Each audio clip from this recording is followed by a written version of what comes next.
Pemirsa, Presiden RI Joko Widodo menganugerahkan gelar pahlawan nasional untuk 6 tokoh dari berbagai daerah pada peringatan Hari Pahlawan 2023 di Istana Negara, Jakarta, Jumat 10 November. Salah satunya yang memperoleh gelar pahlawan nasional ini adalah Ide Dewa Agung Jambe dari Klungkung, Bali.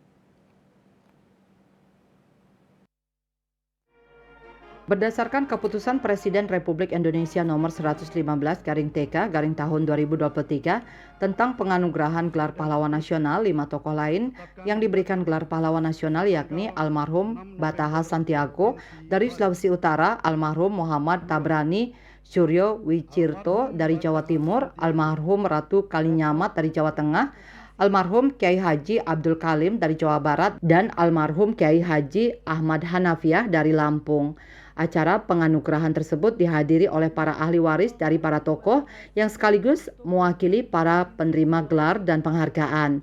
Presiden Jokowi kemudian memberi ucapan selamat kepada para ahli waris penerima gelar pahlawan nasional. Bali Post melaporkan.